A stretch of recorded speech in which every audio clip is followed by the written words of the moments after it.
Assalamualaikum warahmatullahi wabarakatuh. Kembali lagi pada channel YouTube Kebon Trubus Purbalingga. Kesempatan kali ini kita akan sedikit berbagi mengenai tanaman bunga Santos Temon. Langsung saja silahkan simak video ini sampai selesai. Tanaman bunga Santos Temon ataupun pohon Santos kuning adalah tanaman dengan nama ilmiah Santos Temon chrysanthus.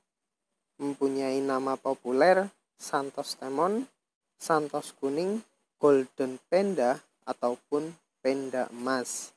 Pohon Santos kuning merupakan tanaman yang ditemukan tumbuh begitu saja atau tanaman endemik di daerah Queensland, Australia. Tanaman Santos kuning termasuk pohon hutan tada hujan. Ditemukan di pesisir utara Queensland, seringkali terdapat di sepanjang tepi atau anak sungai. Nama spesies Chrysanthus mengacu pada kata emas dan bunga dari bahasa Yunani kuno, yaitu kata chiros yang berarti emas dan anthos yang berarti bunga. Adapun Santos Temon sendiri berasal dari kata santos yang berarti kuning dan stemon yang berarti benang atau benang sari. Santos Temon chrysanthus masuk ke dalam genus Santos Temon, yaitu genus pohon dan semak yang merupakan bagian dari keluarga tanaman Myrtaceae.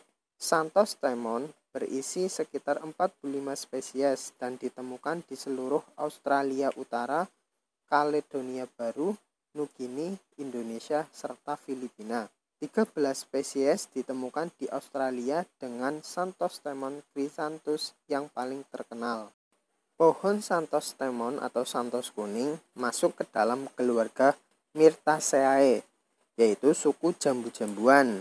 Inilah mengapa bunga Santos kuning hampir sama dengan bunga buah jambu. Suku jambu-jambuan ini merupakan kelompok besar tumbuh-tumbuhan yang anggotanya banyak dikenal dan dimanfaatkan manusia.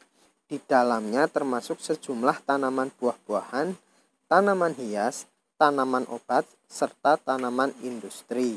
Tanaman pada keluarga ini sebagian besar menjadi idola hampir bagi serangga yang berburu nektar bunga.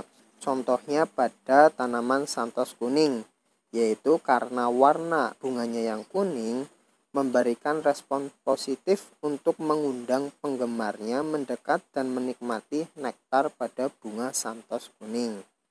Ciri morfologi dari keluarga Myrtaceae antara lain berupa tanaman perdu atau pohon, akarnya tunggang, bagian batang berkayu, kulit batang mudah terkelupas, bentuk daunnya tunggal, letak daun berhadapan atau berseling atau tersebar, serta daun mengandung kelenjar minyak atsiri. Keluarga Myrtaceae masuk ke dalam ordo Myrtales, yaitu ordo tanaman berbunga yang terdiri dari 9 keluarga, 380 genera, dan sekitar 13.000 spesies yang tersebar di seluruh daerah tropis dan daerah yang hangat di dunia. Mayoritas spesies ini hanya termasuk dalam kedua keluarga, yaitu Melastomataceae dan Myrtaceae. Myrtales mencakup banyak pohon terutama eukaliptus, semak-semak seperti myrtle klasik, beberapa genera makanan dan rempah-rempah, dan banyak tanaman hias. Sebagian besar spesies di ordo ini itu sejenis dengan semak dan pohon di daerah tropis dan subtropis. Adapun kelas dari klasifikasi tanaman Santos kuning yaitu masuk ke dalam kelas Magnoliopsida atau tumbuhan berbiji belah, atau sering juga kita kenali dengan tumbuhan dikotil, di mana masuk juga ke dalam subkelas Rosidae. Magnoliopsida adalah nama botani yang valid untuk kelas tanaman berbunga. yaitu segolongan tumbuhan berbunga yang memiliki sepasang daun lembaga. Ciri batangnya adalah batang yang dapat dikenali dari bentuk luarnya, terutama pada tumbuhan batang berkayu. Batang dikotil, bercabang, dan tidak beruas. Adanya kambium pada batang dikotil membuat batang mengalami pertumbuhan membesar. Struktur dalam batang dikotil terdiri atas kulit kayu, dan empulur.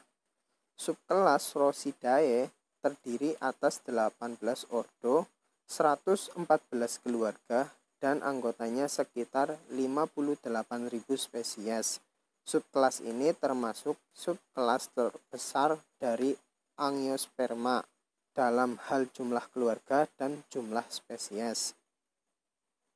Tanaman santos kuning masuk ke dalam divisi Trachyophyta dan subdivisi Angiosperma, yaitu tumbuhan berpembuluh atau kelompok tumbuhan yang telah memiliki sistem pembuluh yang jelas dan khas untuk menyalurkan hara ataupun nutrien dari tanah oleh akar ke bagian tajuk serta menyalurkan hasil fotosintesis dan metabolisme dari daun ke bagian-bagian lain tubuhnya.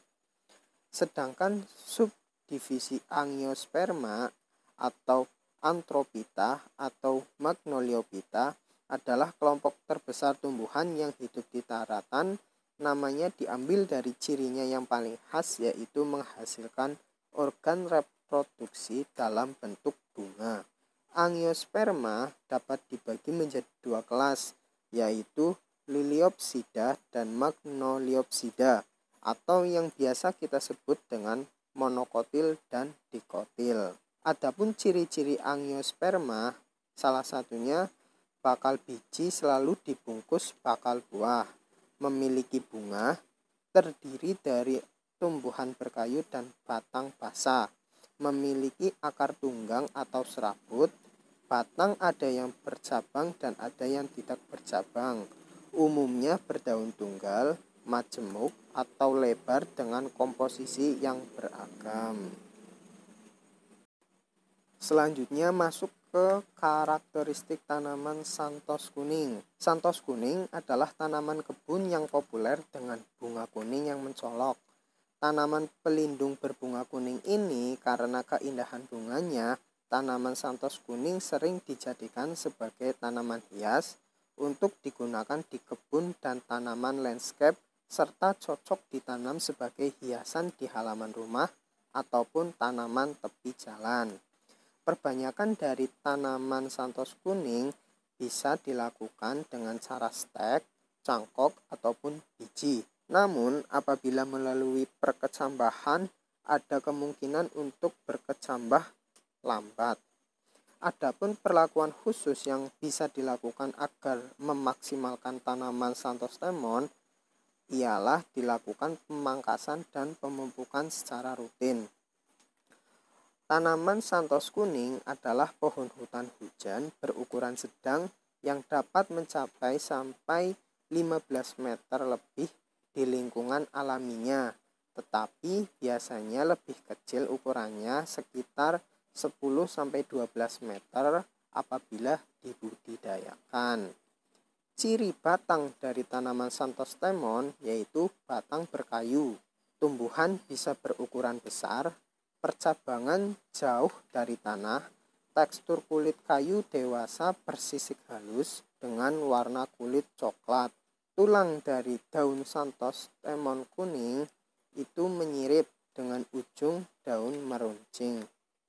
Adapun pertumbuhan daun baru yang pada awalnya berwarna kemerahan tembaga, selanjutnya setelah dewasa, daun kaku berbentuk seperti ujung tombak, hijau tua mengkilap di atas dan pucat di bagian bawah dengan variasi panjang daun antara 8 sampai 20 cm serta lebar 2 cm sampai 5 cm.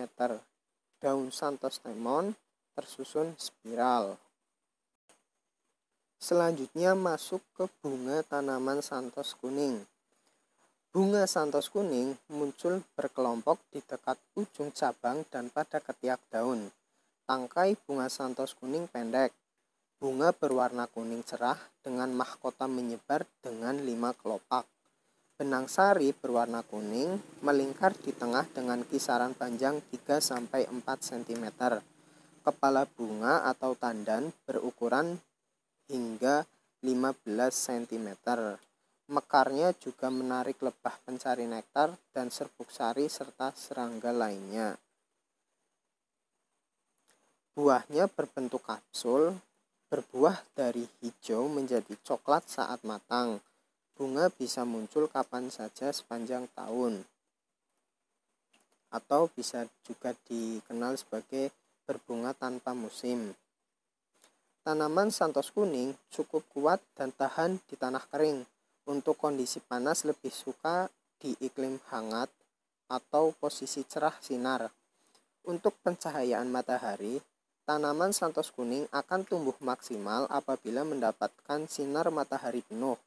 Tingkat pertumbuhan tanaman santos kuning terbilang cepat.